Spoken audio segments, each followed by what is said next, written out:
तो देखंतु 18/7/2025 शनिवार ठारू आपणकर खरीफ धान बिक्री लगी चाषी पंजीकरण आरंभ होई सारी। आसंता अगस्ट 20 पर्यंत चलिबो एवं सेप्टेम्बर 9 सुद्धा चाषी तथ्य जांच प्रक्रिया संपूर्ण हेबो। सेप्टेम्बर 30 सुद्धा योग्य चाषी तालिका प्रकाश पाइबो एवं पीएम किसान हिताधिकारी पंजीकृत हेबा बाध्यतामूलक, नचेत हुए तो पीएम किसान टंका मध्य आपण पाई परिबे नाही।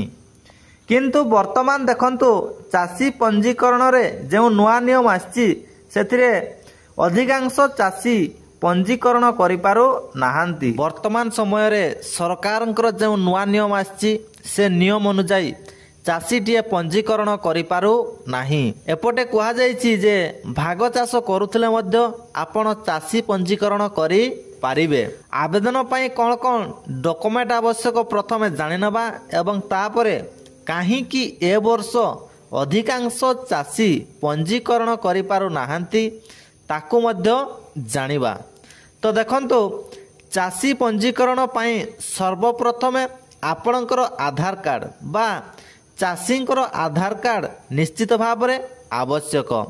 यह व्यतीत आधार कार्ड लिंक थिबा मोबाइल नंबर बा जदि आपणक पाखरे से मोबाइल नंबर नाही ताहाले मध्य आपण अल्टरनेटिव मोबाइल नंबर देकी मध्य आवेदन प्रक्रिया करि पारिबे। यहा परे आपणकर आरआर बा जमीर नेट पटा आवश्यक।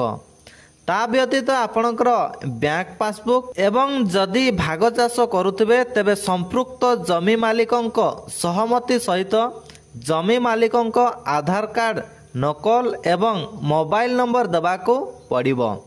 वर्तमान प्रश्न आसुची जदि निज नारे जमी नाही तेबे आवेदन करिबे केमिति। चाषीटीर बापांक नारे जमी रहिथिबो तेबे तांको डेथ सर्टिफिकेट बा लीगल हेयर सर्टिफिकेट निश्चित भाव में दरकार करुचंती, नचेत आपण आवेदन करि पारिबे नाही। नचेत तांकर जेते जण संतान थिबे समस्ते प्रेजेंट रहिबा आवश्यक पड़ुची। यह होची सबुठारु बड़ समस्या। किए जॉब करुची किए बाहर रहिची, मात्र ए नियम अनुसार बा ए सरकारंकर नुआ नियम अनुसार तांको सेठारे प्रेजेंट न रहिले आवेदन प्रक्रिया करिया पाए दउ नाहांती बा आवेदन करि पारु नाहांती, जहाँ सबुठारु बड़ गुरुत्वपूर्ण समस्या देखा दउची चाषी मानक पंजीकरण को नेकी। एवं देखिबा को गले अधिकांश लोकंकर निजस्व नारे जमी नाही, फलस्वरूप चाषी पंजीकरण मध्य करि पारु नाहांती।